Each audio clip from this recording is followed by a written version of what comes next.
이번에는 다른 이슈 짚어보겠습니다. 반도체가 워낙 이슈인데 그중에서 소부장 분야를 좀 집중 한번 짚어볼게요. 삼성전자와 SK하이닉스가 나란히 사상 최대 실적을 내놓으면서 주가도 좋은 흐름을 이어가고 있습니다. 이번 주 초반 깜짝 조정이 나오는 듯했지만 하루 만에 다시 반등하는 모습을 보여서 다들 놀라게 했는데요. 증권가에서는 두 종목 모두 목표 주가 상향이 잇따르고 있는 상황입니다. 자, 이 흐름 어디까지 이어질 수 있을지 먼저 거시적인 부분 얘기하고 들어가겠습니다. 어떻습니까? 예, 이제 삼성전자와 하이닉스에 대한 이제 분석을 보면 네. 증권가에서는 아직도 메모리 반도체의 슈퍼 사이클의 중반에도 안 왔다라는 그 시각이 우세합니다. 특히 이제 그동안 보수적인 시각을 견지했던 네. 외국계 증권사인 모건 스탠리에서는 2026년도에 삼성전자의 영업이익을 갖다가 250조까지 이제 불렀습니다. 지금 컨센서스 삼성전자 영업이익이 약 한 170조 되는 것을 감안하면은 굉장히 파격적인 어떤 영업이익 전망치를 내놓은 건데요. 이렇게 됐을 때는 굉장히 이제 주가가 지금 더 올라갈 수 있는 여지는 충분히 있겠죠. 그러네요. 그러니까 이런 부분들에 대해서도 지금 계속 그 애널리스트들의 추정치가 확인해야 되는 부분은 좀 있습니다. 또 이제 SK 하이닉스에 대한 그 영업이익 추정치 상향 또 만만치가 않은데요. 이건 이제 모건 스탠리 또 분석에 따르면은 올해 이제 하이닉스의 영업이익을 179조 원 정도 보고 있고 2027년도에는 225조 이렇게 보면서 목표 주가는 이제 110만 원으로 상향 조정을 했습니다. 네네. 이렇게 이제 그 애널리스트들의 분석에서도 알 수 있듯이 HBM을 중심으로 한 지금 현재 메모리 반도체 그의 이익 성장 속도가 워낙 가파른 만큼 삼성전자와 함께 이제 AI의 수혜에 쌍두마차 역할을 계속 이제 할 것이라는 얘기가 나오고 있는 것이죠. 네. 하지만 이제 변수도 분명히 존재를 합니다. 네. 이제 두 종목 모두 이제 그 환율 또 금리, AI 투자 사이클 같은 거시 변수에 좀 민감한 그런 지수 대표주라는 것이죠. 그래서 결국에는 이 지수 대표주기 때문에 외국인 수급이 얼만큼 계속 따라 붙느냐가 핵심적인 어떤 사항으로 볼 수가 있겠는데요. 네. 최근에 삼성전자가 이제 10만 원에서 이제 15만 원 이렇게 올라갈 때는 거의 개인들의 수급이 지금 삼성전자를 끌어올렸다 할 정도로 가언이 알 정도로 개인들의 힘이 컸는데 결국에는 이제 20만 원이 가고 했을 때 네. 개인들의 수급만은 한계가 있고 그렇겠죠. 외국인들이 그 20만 원 사줘야 된다 이렇게 봐야 되기 때문에 그런 부분은 외국인들 수급을 이제 봐야 된다는 거죠. 근데 외국인들 수급 같은 경우는 환율이나 그런 거시 변수에 조금 더 민감하게 움직이기 때문에 체크하면서 이제 봐야 된다 그런 말씀입니다.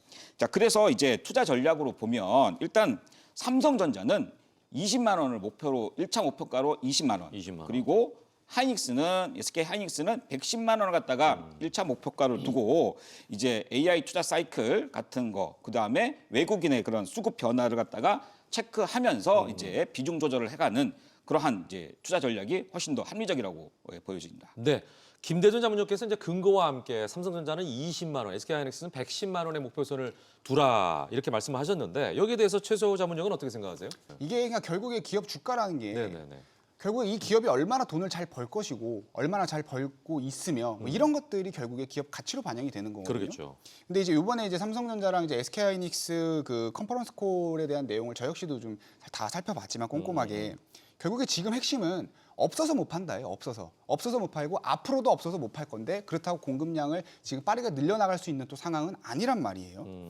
그리고 사실 HBM4뿐만 아니라 이제 HBM4 외에 어떤 다른 디램이라든지 낸드에 대한 부분들 역시도 앞으로 계속해서 많이 팔릴 예정이기 때문에 지금 결국 중요한 건 HBM 중심의 메모리 가격 상승과 또 AI 수요 확대라는 이제 이익 레벨 자체가 한 단계 구조로 올라가면서 결국에 시장에서도 계속 앞으로 이 기업들이 돈을 잘 벌 거니까 목표치가 계속 상향이 되고 기업의 재평가가 계속 이루어지고 있는 상황이란 말이에요. 네. 그리고 이제 무엇보다 이제 실적과 수요 그리고 가격이 동시에 확인이 되고 있다라는 점에서 이 구조가 계속해서 유지가 된다라고 하면 심지어 주가가 조정을 거치더라도 네네. 심지어 오늘 약간 이제 조정이 나오고 있죠. 예, 근데 살짝 떨어졌어요 오늘. 네, 네. 조정이 나오더라도 추세 자체는 쉽게 꺾이지 않을 것이다라고 말씀을 좀 드리고 싶고 그렇죠. 현재 이제 증권가에서도 이제 다양하게 목표가를 좀 제시를 하고 있지만 저 역시도 이제 이 두 기업의 어떤 포트폴리오 안정성과 또 현금 흐름의 또 가시성 또 그리고 카펙스의 효율 개선 등을 좀 고려해서 목표가를 잡아봤고 그래서 아까 제시해드린 게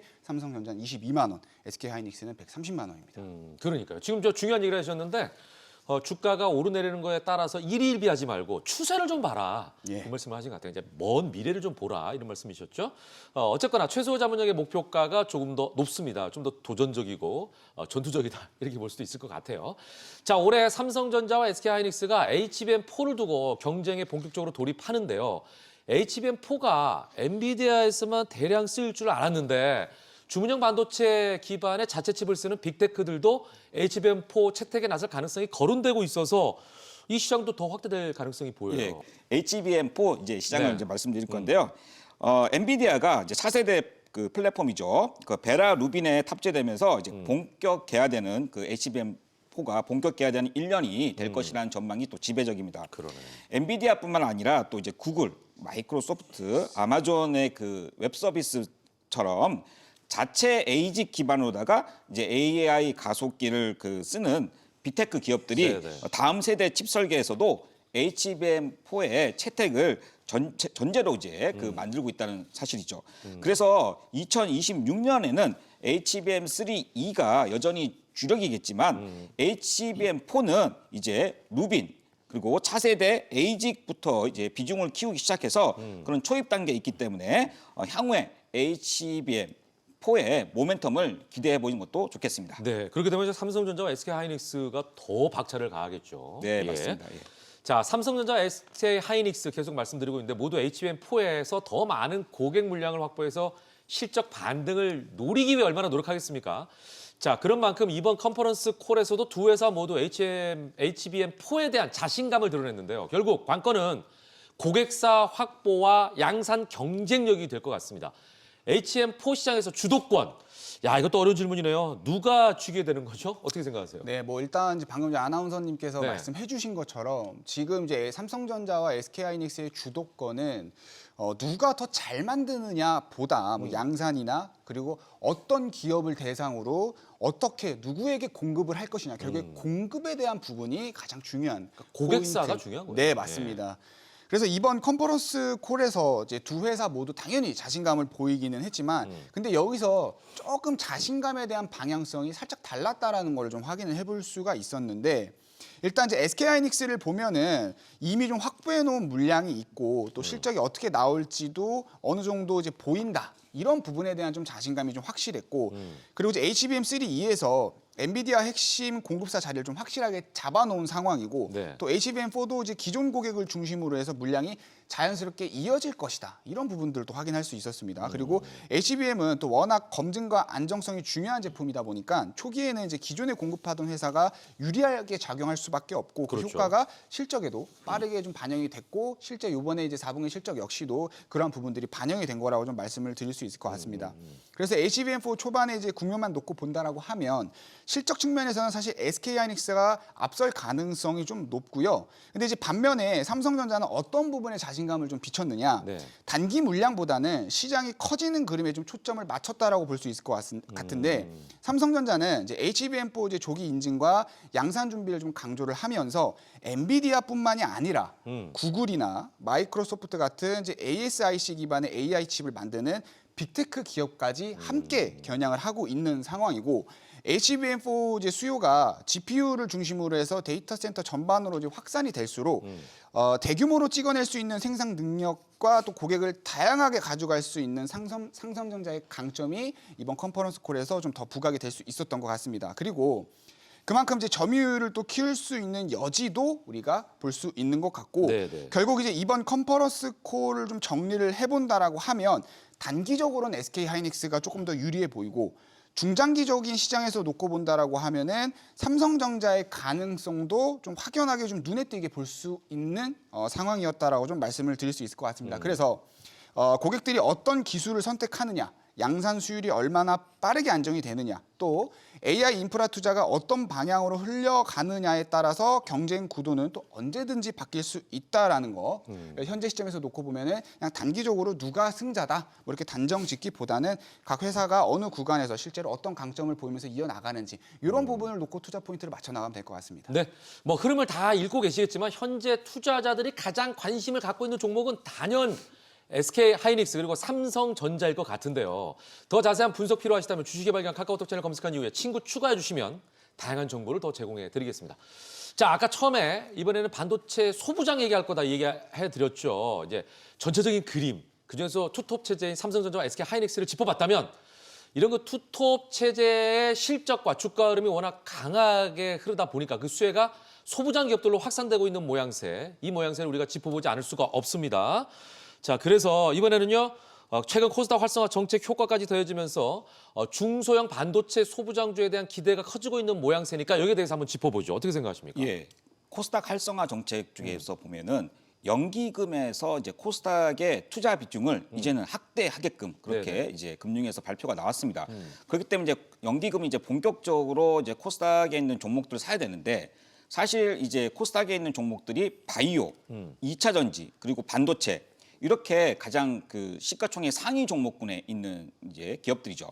그런데 여기서 실적이 뒷받침되는 이제 그 섹터는 반도체 소부장밖에 없습니다. 아, 그러네. 그래서 이제 개인들이 최근에 그 코스닥 ETF라고 해서 전체로 이제 지수를 한꺼번에 사는 그러한 네네네. 그 ETF에 지금 돈이 굉장히 많이 들고 있거든요. 하루에 뭐 1조씩 들어왔습니다. 네네. 1월 말 그때는. 그래서 이제 코스닥이 10%씩 오르고 그렇게 때는 했는데 그러한 자금들이 또 연기금에서 또 사야 될 만한 그러한 섹터는 제가 볼 때는 이제 그 실적에 뒷받침되는 반도체 소부장이 가장 우선순위다.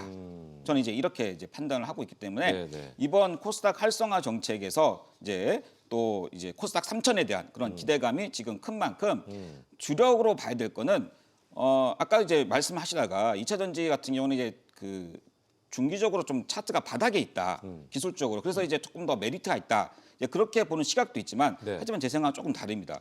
왜냐하면은 실적이 그래도 뒷받침되고 우상향을 하는 기업이 결국에는 가는 종목이 고점에 있다 하더라도 가는 종목이 더 올라가는 그런 게 이제 그 증시 강세 국면에서는 반드시 우리가 체크해야 될 부분이고요. 어쩔 수 없이 빈익빈 부익 변성이 나타나네요. 관심 있는 종목에 계속 쏠리는 거예요. 그렇죠. 예. 그러니까 이게 추세가 계속 반도체 소부장은 이제 올라가는 오히려 더 올라가는 이제 그러한 그림을 볼 수 있다라는 측면에서 필히 이제 반도체 소부장에 대한 기업들에 대해서 꼭 체크를 하셔야 된다 이렇게 말씀을 드리고 싶습니다. 네. 자, 삼성전자와 SK하이닉스 주가가 가파르게 오르고 있는 동안에 반도체 소부장 관련주들도 같은 방향으로 이제 움직이고 있다. 이렇게 볼 수가 있는데 그럼에도 아직 추가 상승 여력은 충분하다고 생각하십니까? 저기 조금 전에 말씀드린 대로 네네네. 충분히 이제 반도체 소부장에 대한 기업들의 그 올랐지만 더 올라가는 그런 이제 국면이 나온다고 보고 있고요. 추가 상승 여력이 충분하다. 예, 맞습니다. 자, 그래서 이제 삼성전자, 뭐 하이닉스가 이제 SK 하이닉스 같은 경우에도 이미 이제 시가총액, 그다음에 주가 레벨을 한 단계 이제 끌어올려졌고요. 이런 상황에서 당연히 이제 설비 투자가 굉장히 크게 일어날 것은 맞습니다. 이때 이제 직결적으로 연결된 것이 이제 반도체 소부장이고요.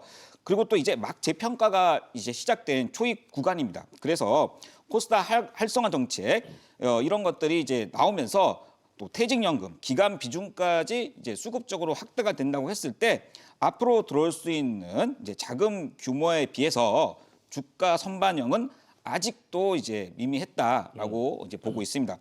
자, 그러나 다만 반도체 소부장이라고 모두 같은 건 아니고 실제로 이제 수주와 그다음에 이익으로 사이클을 타는 그런 종목을 위주로 선별을 해서 네네. 반도체 그 이제 소부장을 선별한다고 했을 때는 오히려 이제 반도체 투톱 기업보다도 조금 더 좋은 그 수익률을 기록할 수도 있을 것 같습니다. 네네네. 자, HBM처럼 여러 개의 DRAM을 적층하는 구조가 늘고 있고 미세 공정 난도도 갈수록 높아지면서 패키징을 포함한 후공정의 중요성이 빠르게 커지고 있는 상황인데요. 이 반도체 소부장 투자할 때 전공정보다도 후공정 기업을 더 주목하는 게 좋을까? 이제 이 부분이 투자자들이 궁금해하는 부분이에요. 후공정이 중요하다 보니까. 예, 아주 날카로운 지적을 예. 해주셨습니다. 이제 후공정은 좀 주목해야 되는 부분이 있는데 네네. HBM 같은 경우에도 이제 여러 개의 그 DRAM을 갖다가 수직으로 적층하면서 이제 수율 관리와 또 이제 신뢰성 검증이 조금 더 까다로워지고 있기 때문에 패키징하고 테스트하는 이제 포함한 이런 후공정 비중이 구조적으로 커질 수밖에 없습니다. 네네. 자, 다만 이제 HBM4 패키징의 사실 이제 알짜 이익은 네. 삼성전자와 SK 하이닉스가 가져갑니다. 실제로 패키징 그러겠죠. 그쪽에서 다 합니다. 예. 그러면 이제 우리 반도체 소부장 기업에서 하는 게 뭐냐? 네. 주로 이제 테스트를 합니다. 예. 그래서 HBM4 쪽에서 이제 볼 때는 이 테스트하는 업체를 좀 이렇게 후공정 단에서는 잘 보는 것이 중요하다고 보여집니다. 네. 여기에 대해 최소 자문위원은 또 네, 뭐 후공정에 대한 분야 조금 더 이제 보완해서 좀 말씀을 네. 드리면 일단 이제 후공정 검사 테스트 쪽을 좀 먼저 말씀을 드려볼게요. 네. 이쪽은 이제 아무래도 HBM 적중수가 좀 많다 보니까 아주 작은 분량 하나만 있어도 성능이 좀 확 떨어질 수가 있습니다. 그래서 고정밀 검사랑 신뢰성 테스트가 거의 좀 필수적이라고 볼 수 있을 것 같고요.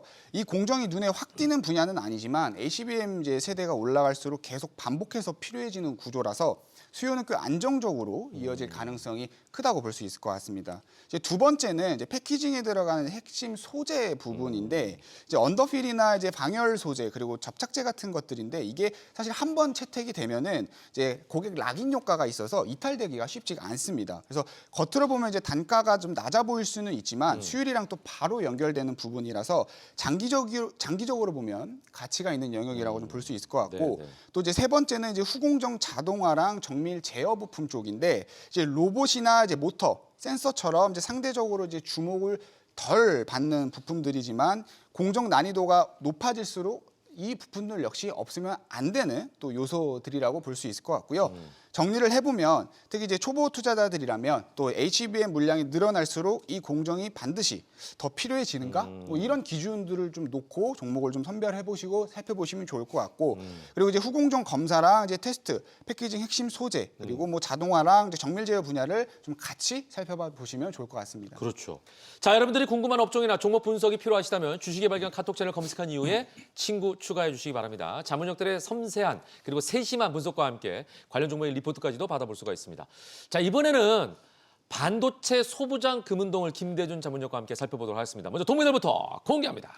예, 반도체 소부장 동메달 기업은 원익 머티리얼즈입니다. 원익 머티리얼즈. 예, 원익 머티리얼즈는 반도체의 제조 공정에서 핵심 공정에 들어가는 특수 가스와 그 핵심 소재를 만들고 있습니다.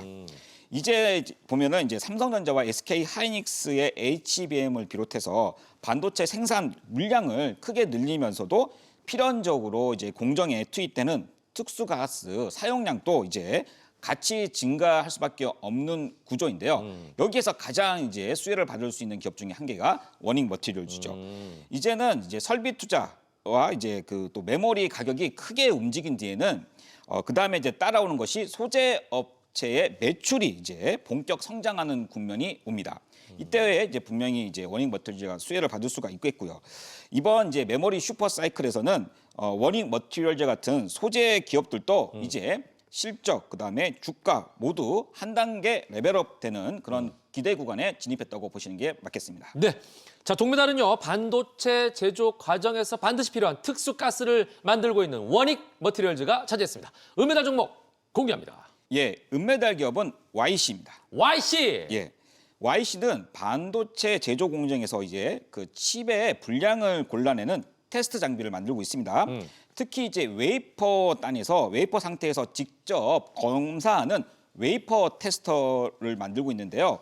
이 웨이퍼 테스터는 국내에서 이제 YC가 거의 유일하게 좀 만들고 있습니다.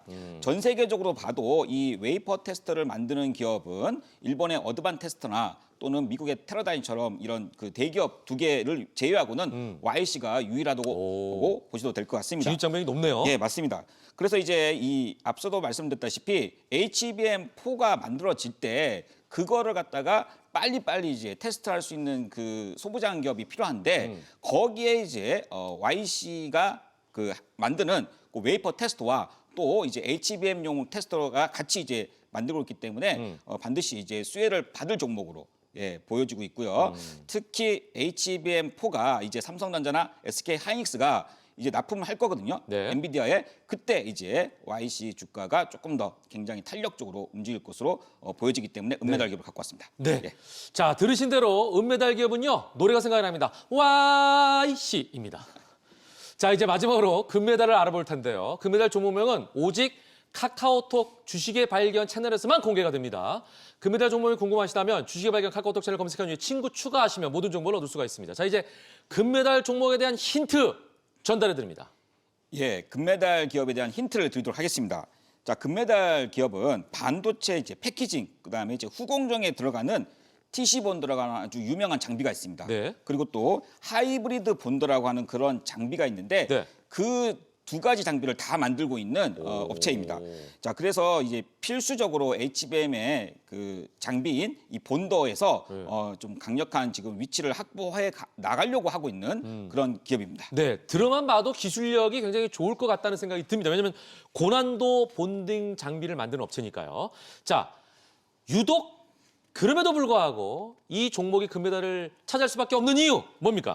예, 좀 구체적으로 이제 말씀을 드리면은 네. 이제 고객사가 이제 설비 투자를 굉장히 크게 하고 있는데 거기에 이제 금메달 기업이 이 TC 본드를 갖다가 납품을 해서 사상 최대의 이익을 올해 달성할 것으로 보입니다. 아. 또 나아가서 이제 그 TC 본더 다음에는 하이브리드 본더라는 게 그런 장비가 나오는데 그 대장주가 바로 이 금메달 기업입니다. 그렇군요. 자, 금메달 기업은 이제 이렇게 그 하이브리드 본더 장비를 이용해서 낸드뿐만 아니라 그다음 파운드리, 그다음 HBM으로 순차적으로 다 적용할 수 있는 그런 장비를 지금 만들어서 고객사와 퀄 테스트를 하고 있는 중이고 이 장비가 적용이 됐을 때는 이제 거의 맞는 키가 될 정도로 아주 이제 강력한 증시에도 그렇고 실적으로도 그렇고 무기가 될 것으로 그렇게 판단을 하고 있습니다. 김대중 자문형이 택한 금메달 종목 너무나 궁금하시죠? 지금 바로 주식의 발견 카톡 채널에서 공개가 됩니다. 종목은 물론 분석과 투자 리포트까지도 자세하게 제공해드리겠습니다.